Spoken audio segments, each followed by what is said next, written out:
Ano bang nangyari sa akin? Ano bang nangyari sa akin dyan at ngumingwi yung mukha ko? Bakit ba naka-gown ako ng pang-ospital? Hi everyone! This is Super Mommy Zinj and welcome to my YouTube channel. For today, I'm going to discuss with you what I experienced during my hysterectomy procedure. So, from the first na nalaman ko na meron akong myoma, ay ikukwento ko sa inyo paano ba yon nalaman. Ano ba yung pinagdaanan ko? What are my experiences pre-operation and post-operation? And during operation as well. Pero, syempre, hindi ko napapakita sa inyo kung ano yung mga nangyari during the operation kasi bawal yon. Bawal ipakita yung mismong procedure. Anyway, ang unang nangyari sa akin is, bakit ko ba nalaman na meron akong myoma? So, basically, nagkaroon ako ng myoma when I was pregnant with my bunso. Meron maliit lang daw to. Pero hindi tinanggal ng doktor kasi maliit lang. May chance na pwedeng malusaw ito. Besides, yung myoma kasi, pagka tinanggal mo during your, pag nanganganak ka, during birth ay madugo daw to.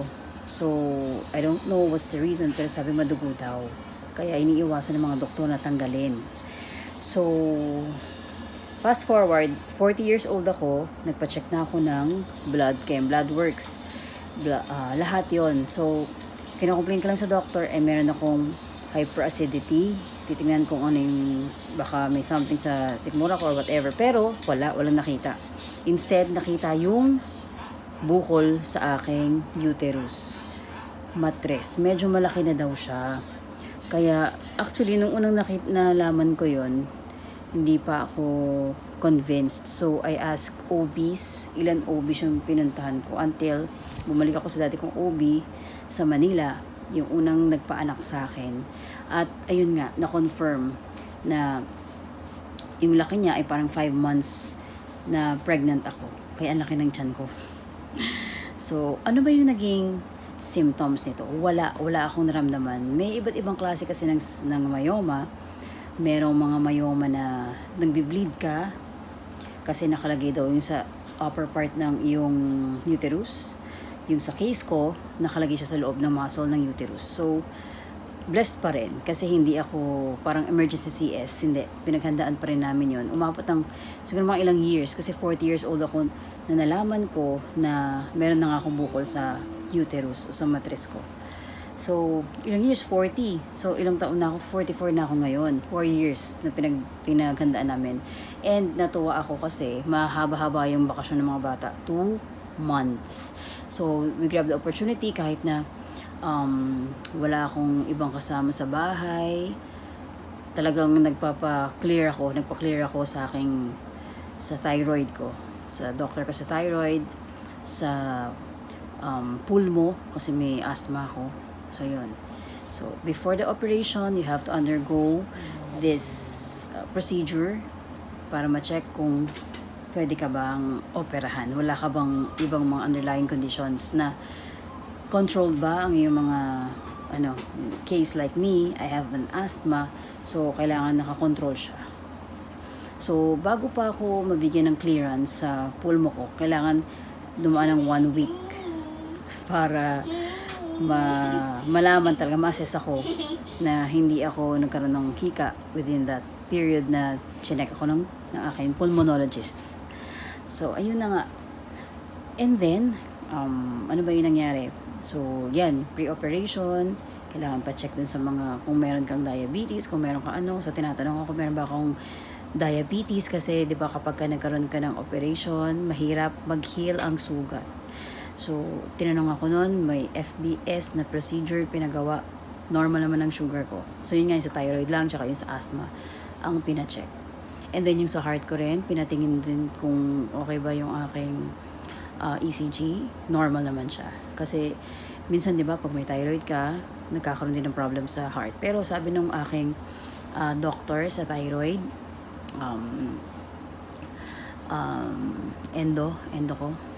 endocrinologist, sabi niya, ang aking thyroid ay lumiliit na.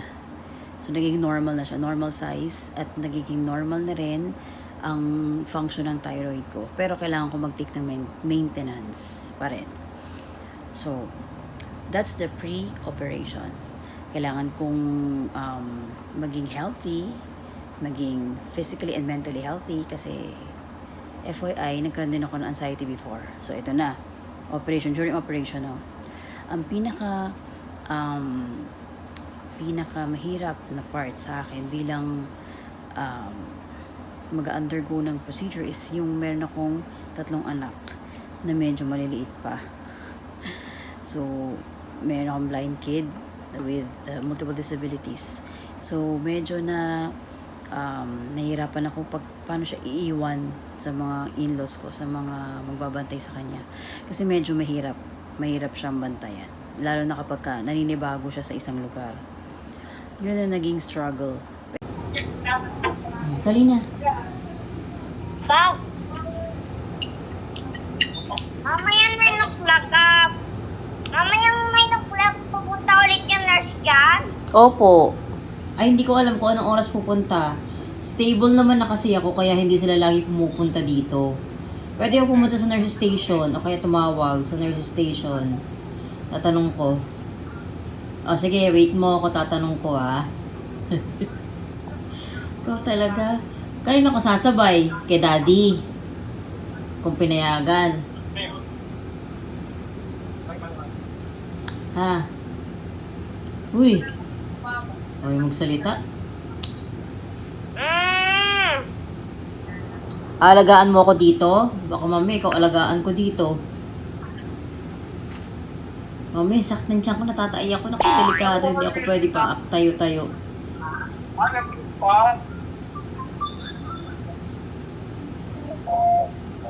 Ano na, tinatakpo mo yung camera. Tanong mo na. O, sige, wait lang. Ano itatanong ko nga? Everyday, Monday to Saturday. Ano tatanong ko? Hindi mo lalang na ako. Ay, ang tagal. Kung pwede ako nga dyan. Ano kung pwedeng? Bumisita?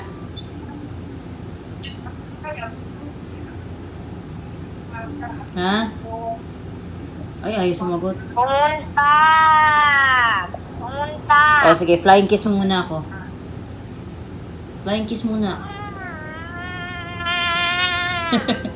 Pero, with God's grace and God's guidance and providence, natuloy talaga ang aming operation. Siguro sabi ni Lord, kailangan mo talaga tong ituloy. Kasi pag tumanda ka, baka hindi mo kayanin. So, I had anxiety during the operation. Pero hindi tumaas yung BP ko. Thank you, Lord. Because I used the rosary. Actually, dinadala pa ako sa operating room. Nagdadasal na ako. And I asked the Holy Spirit to come upon me and guide me. Talaga, very effective yon. And the rosary talaga. During that time, hindi ako nakapag-rosary, pero hawak-hawak yung rosary. At talaga sabi ko, Lord, kayo na po bahala. Because I have my kids, I still want to live, sabi ko. Kasi kabado ako nun eh. Naalala ko nung ako sa panganay ko. Nagkaroon ako ng high blood. Nagkaroon ako ng edema, namagayong pa ako. Na high blood ako at namagayong mukha ako, namagayong buong katawan ko kasi na high blood nga ako. Kasi sa nervyos. So yun ang iiwasan nyo, nervyos. But after 3 hours, medyo matagal yun, no? Ayun, naging okay na ako. At I was really very much relieved and I thank the Lord. Talaga nagdasal ako. Thank you, Lord. You gave me another life. Kasi hindi natin alam, di ba?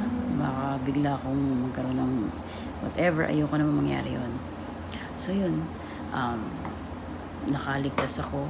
Sobrang saya ko, pinil ko magsalita. Kasi I want to speak with my husband. I want to talk to him, ganyan. Ayun, bawal pala yun. Kasi napasukan ako ng hangin, sumakot ang tiyan ko. So, medyo heavy siya. Nagpareseta ako ng Gaviscon kung baka pwede. Ayun, nawala na relief. Pero, yun nga, kailangan kong labas yung utot. Yung hangin. Kasi, para malaman na nag-function well yung bituka mo, kailangan ilabas mo yung hangin sa tiyan. Hindi daw mas accurate daw pagka utot yung inilabas kesa yung poop. Mas accurate daw yung utot kasi from taas din hanggang sa pababa. Ayun na. Pero nakalimutan ko sabihin, bago kayo opera, ay nag-undergo ako sa tawag nito yung tinatanggal yung poop sa bituka mo. Napakahirap pala nun. Ito yung time na ako ilalabatiba. Tatanggalan ako ng dumi sa tiyan ko. Inabot ako ng 3 a.m. yan hanggang mag 4 a.m. Halos wala akong tulog. Tapos diretso opera na. Pero hindi ko kayo tinatakot. Depende sa procedure kasi may ibang doctors gusto nila dulcolax lang yung ilalagay insert sa'yo tapos malalabas mo na lahat. Pero yung sa akin, yung case ko kasi nilagyan ako ng sabon in-insert dun sa butt ko tapos diluted na sabon tapos nilagay sa ko and then pag napuno na yung bituka ko ilalabas ko lahat yun hanggang sa mag-poop hanggang sa mawala hanggang sa maging clear na talaga totally yung tubig na nilalabas ko doon sa bowl. So, yun yung struggle ko talaga. At saka, medyo nag-anxiety ako nung nilagay ako ng suero. Nanginginig ako. Kasi nagdidrip yung dugo Medyo kinakabahan yata yung naglagay. Kinabahan kami dalawa. Kaya, nag-drip yung dugo from here. So, nagdadasal na lang ako. Thank you, Lord. Thank you, Jesus, for all this. Give me another life. Ngayon, I'm recovering. Almost 1 month na. Pero, bawal pa rin yung kumilos-kilos, akyat baba. Pero minsan, hindi ko makontrol sa sarili ko. Kasi, yung ko, kailangan akong dito. Pero meron kaming kasama dito sa bahay. So, ayun. For a meantime lang naman. At bawal ako mag-e-bike. Bawal akong gumawa ng mga magbuhat. Bawal yan magbuhat. Kasi pag nagbuhat ka, may tendency na mabuka yung tahi. Hi, everyone! Tutur ko kayo. Dito ngayon ako nag-stay. Sa Manila lang to. Malapit sa Espanya. Ang galing, di ba? May crucifix. Para lagi akong protected ni Lord.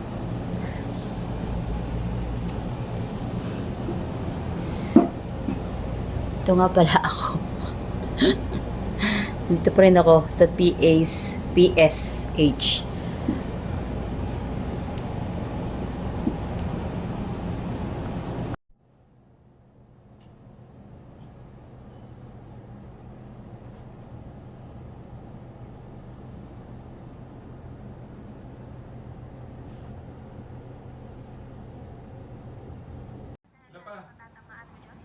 Andyan na?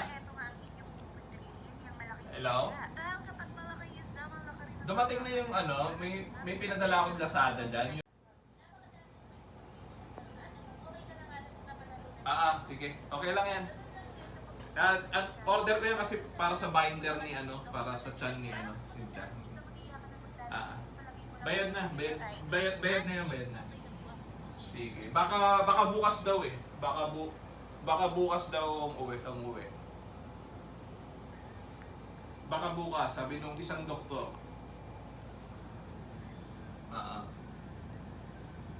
Naka-catheter. Nanaginip. Nalipungatan.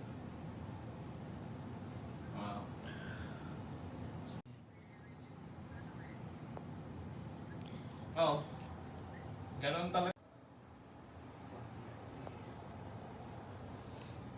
Nilalagyan ako ng morphine dito sa likuran as pain reliever. Aray ko. Ito yung ko tahi sa tiyan.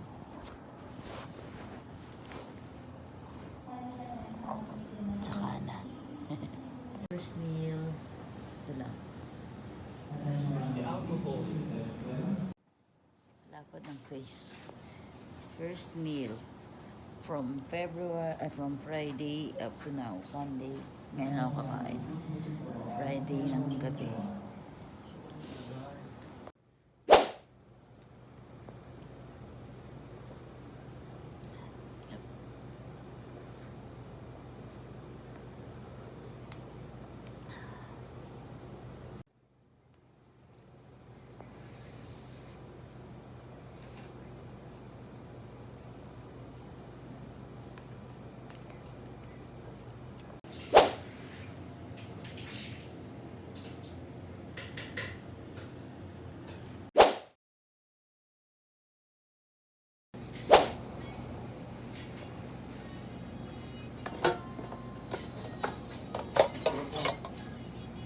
I was the happiest. Alam nyo, nung nag-first meal ako dito kasi ang tagal kong hindi kumain from time nung pumasok ako sa hospital hanggang sa siguro mga ilang araw din yun. Basta kinlear muna yung tiyan ko. Ayan, ang first meal ko, nire-ready yung tiyan ko para hindi mabigla. Ito I took Celecoxib. Depende kung may pain. As needed lang talaga kasi delikado yun para sa ating kidney. Kaya as much as possible kahit hindi naman siya makirot, iniiwasan ko ng uminom ng Celecoxib.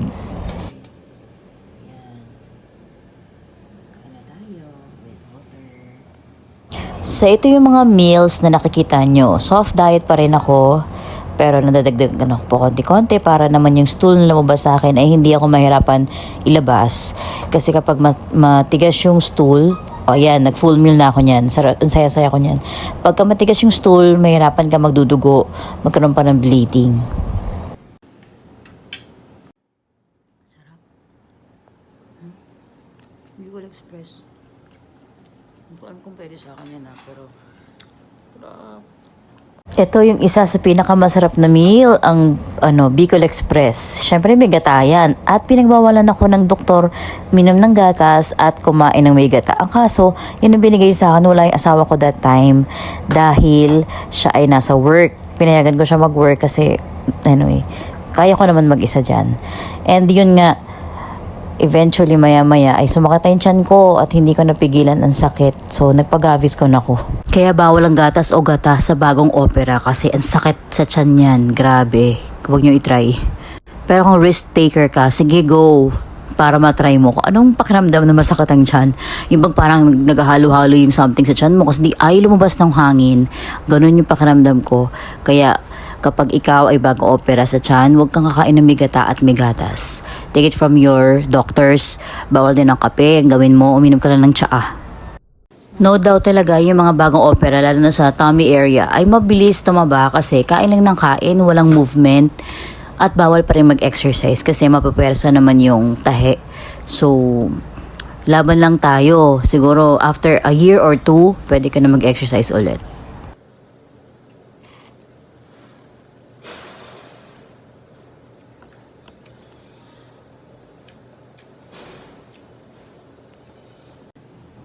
Ulam ko for today, gabi, mixed veggies, pastel, rice, saging, at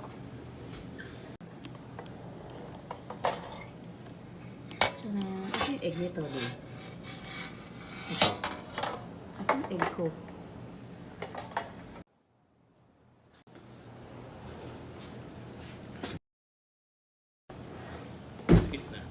Yung diet. May isda. Wow. Mango. And afritada. That's it for today. Update ko kayo after 3 months kasi naka 2 months na actually ako. Hindi ko na vlog.